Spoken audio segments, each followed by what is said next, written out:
Hello दोस्तों, स्वागत है हमारे नए वीडियो में। आज की वीडियो में हम लोग एक रोमांटिक ड्रामा मूवी को एक्सप्लेन करने वाले हैं। इस मूवी के शुरुआत में हम लोग एक औरत को देखेंगे जिसका पति अपाहिज है। ये आदमी अपनी पत्नी को शारीरिक सुख नहीं दे पाता है। इसके बाद धीरे धीरे मीना दूसरे मर्दों के साथ में घपाघप करना शुरू कर देती है। अब जब भी कोई नया आदमी इस गाँव में घूमने के लिए आता था तब मीना उसके साथ अफेयर करती थी। आगे मीना के साथ क्या होता है ये हम लोग इस वीडियो में देखेंगे। तो चलिए इस मूवी को शुरू करते हैं। इस कहानी की शुरुआत एक सुंदर पहाड़ी गाँव से होती है। यहाँ मीना नाम की एक खूबसूरत औरत रहती थी। ये गांव देखने में बहुत सुंदर था, इसलिए अक्सर ही बाहर से लोग इस गांव में घूमने के लिए आया करते थे। आज भी यहाँ दो लोग आए थे। मीना की नजर उन दोनों पर पड़ती है। मीना हर सुबह की तरह अपने कामों में लग गई। इसके बाद वो एक जगह पर जाकर पूजा करती है। तभी वहाँ पर एक जेस नाम का आदमी आया जो मीना पर बहुत बुरी नजरें रखता था। वो किसी भी हाल में मीना के साथ इंटीमेट होना चाहता था, लेकिन इधर मीना उसे बिल्कुल भी पसंद नहीं करती थी। पूजा खत्म करने के बाद मीना कपड़े धोने के लिए नदी के किनारे जाती है। तभी वहाँ पर वही दोनों बाहरी लोग आते हैं। वो लोग जंगलों से गुजरते हुए एक सुंदर पहाड़ी पर जाने का रास्ता पूछते हैं। ये लड़का और लड़की आपस में कपल थे।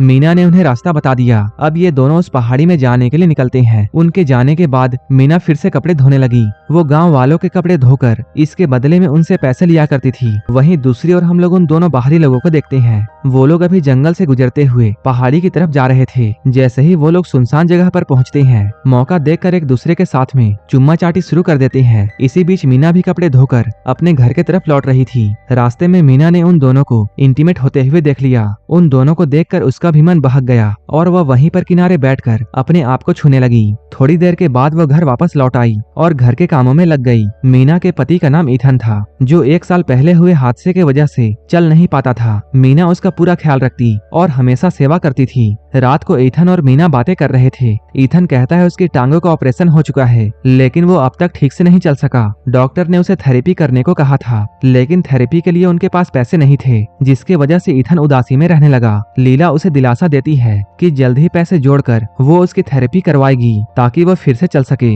वो उसे करीब लाने की कोशिश करती है, लेकिन हादसे के बाद ईथन में ताकत नहीं बची थी, इसलिए मीना की चाहत हमेशा अधूरी रह जाती थी। अगले ही दिन गांव में एक नया लड़का आया जिसका नाम काई था। उसी दिन मीना रोज की तरह नदी में कपड़े धो रही थी। काई मीना के पास में आया और उसी पहाड़ी का रास्ता पूछा। मीना ने उसे रास्ता बताया और वो पूछी वो अकेले क्यों है। काई ने कहा उसकी कोई प्रेमिका नहीं है, इसलिए वो अकेले घूमने आया है। बातों बातों में उसने मीना को खाने के लिए एक बिस्किट दिया, जो कि मीना को बहुत पसंद आया। जब काई यहाँ से जाने लगा तब मीना भी उसके साथ चल दी, क्योंकि उसी रास्ते पर उसका घर था। चलते चलते मीना के पैरों पर मोच आ गई। काई ने तुरंत उसे सहारा दिया और उसकी मोच को ठीक कर दी। काई के छूते ही मीना का मन बहक गया और वो दोनों करीब आ गए और यहीं पर इंटीमेट हो जाते हैं। अगली सुबह जब मीना अपने पैसों का हिसाब कर रही थी, तभी काई उसके घर में आ पहुंचा। मीना ने हैरानी से पूछा कि वो यहाँ कैसे आया। काई ने बताया उसने गाँव वालों से उसके घर के बारे में पूछा था, क्योंकि उसे अब मीना से लगाव हो गया था। लेकिन मीना ने साफ कह दिया कि वो शादीशुदा है और उसका पति घर पर है। ये सुनकर काई चौंक गया। फिर मीना ने उसे बताया कि उसका पति नहीं चल सकता। मीना ने कहा उसे अपने पति का पूरा ख्याल रखना पड़ता है।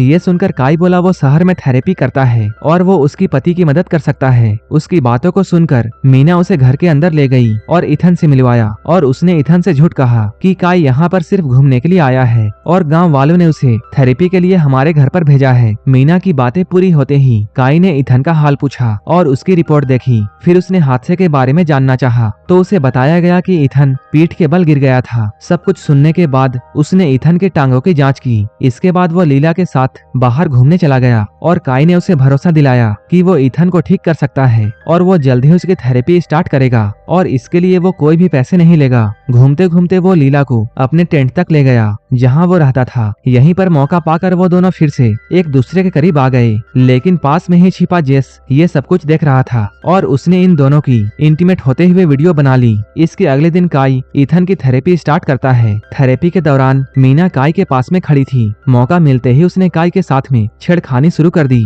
थेरेपी के दौरान ईथन दर्द की वजह से अपनी आंखों को बंद किए था, इसलिए उसे कुछ भी पता नहीं चला। थोड़ी ही देर बाद मीना नदी के किनारे में कपड़े धो रही थी। तभी उसके पास जेस आया। आते ही उसने मीना को वही वीडियो दिखाया जिसमें मीना और काई इंटीमेट हो रहे थे। वीडियो देखकर मीना भड़क गई, लेकिन जेस पर उसकी बातों का कोई असर नहीं हुआ। जेस ने धमकी दी अगर मीना ने उसकी बात नहीं मानी तो वो ये वीडियो ईथन को दिखा देगा। वो मीना के साथ में घपाघप करना चाहता था। मीना ने समझाने की बहुत कोशिश की, लेकिन उसने मीना के साथ यहीं पर जबरदस्ती की और उसकी मजबूरी का फायदा उठाया। जिसके हाथों मजबूर होने के बाद में मीना रात को बेचैन रही। अगली सुबह काई फिर से ईथन की थेरेपी करने लगा। उसके इलाज का असर दिख रहा था। ईथन अब धीरे धीरे चलने लगा। थेरेपी के बाद ईथन आराम करने के लिए चला गया, जबकि काई और मीना एक दूसरे से बातें करने लगे। बातचीत बढ़ते बढ़ते दोनों ने फिर से काबू खो दिया और घर के बाहर ही इंटीमेट होने लगे। रात को ईथन जाग रहा था। शायद वो मीना से कुछ कहना चाहता था, मगर मीना को सोता हुआ देखकर वो चुप रहा। अगली सुबह काई ने फिर से उसकी थेरेपी की। अब ईथन चलने लगा था, लेकिन उसके चेहरे पर खुशी दिखाई नहीं दे रही थी। उसी रात मीना काई के साथ में थी। बातचीत के दौरान काई ने पूछा, जब उसका पति पूरी तरह ठीक हो जाएगा तब उनका क्या होगा? मीना ने साफ कह दिया, उसके पति के अंदर ताकत नहीं बची है, इसलिए जब भी काई यहाँ आएगा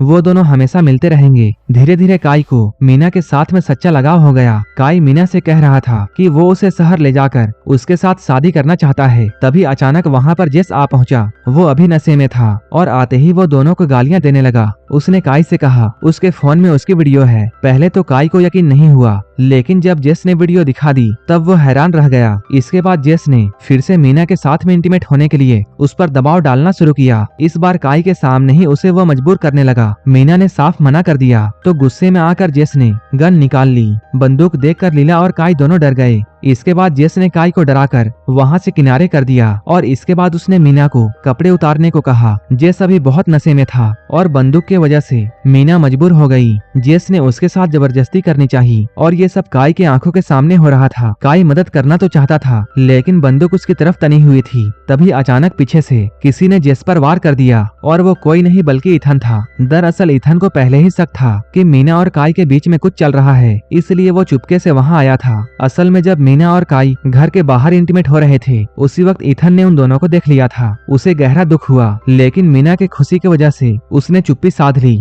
हादसे के बाद उसमें ताकत नहीं बची थी, इसलिए वह मीना की चाहत पूरी नहीं कर पाता था। इसी वजह से उसने मीना को काई के साथ में देखकर भी कुछ नहीं कहा। अब ईथन ने खुद दोनों को बता दिया कि उसे सब कुछ पता है, लेकिन उसने सिर्फ मीना के मुस्कान के लिए चुप रहने को चुना। ईथन की इन बातों को सुनकर मीना और काई दोनों बहुत शर्मिंदा हो गए। उन्हें एहसास हुआ उन्होंने बड़ी गलती की है और अब वो दोनों उसे सुधारना चाहते हैं। अगली सुबह काई अपने घर लौटने की तैयारी कर रहा था। जाने से पहले उसने ईथन से माफी मांगी कि उसने उसकी पत्नी के साथ में रिश्ता बनाया। उसकी बातों को सुनकर ना तो ईथन कुछ बोला और ना ही मीना। दोनों की चुप्पी के बीच काई यहाँ से जाने लगा। तभी ईथन ने उसे रोक कर कहा, तेरी वजह से मैं फिर से चलने लगा हूँ, इसलिए मैं तेरा शुक्रगुजार हूँ, लेकिन आज के बाद में कभी यहाँ मत आना और मीना से मिलने की कोशिश भी मत करना। ईथन की इन बातों को सुनकर काई चुपचाप सिर झुकाकर तैयार हो गया। उसने ईथन से हाथ मिलाया और यहाँ से जाने लगा। काई के जाते ही मीना ने ईथन का शुक्रिया अदा किया कि उसने उसकी गलती को माफ कर दी। उसे एहसास हुआ कि उसे दुनिया का सबसे अच्छा पति मिला है, जिसने उसकी खुशी के लिए अपने दिल के गम को बर्दाश्त किया। अब जब ईथन फिर से चलने लगा था, उसकी जिंदगी भी अब नॉर्मल होने लगी। धीरे धीरे पति और पत्नी के बीच में दूरियां खत्म हो गई और ये लोग फिर से खुशहाल जीवन जीने लगे। और यहीं पर ये मूवी खत्म हो जाती है। ऐसे ही मूवीज के लिए आप हमें टेलीग्राम और इंस्टाग्राम पर फॉलो कर सकते हैं, जिसका लिंक डिस्क्रिप्शन में दिया हुआ है। अगर मूवी अच्छी लगी हो तब एक लाइक जरूर कर देना और ऐसे ही मूवीज के लिए मेरे चैनल जरूर सब्सक्राइब कर लेना। तो मिलते हैं हमारे नेक्स्ट वीडियो में।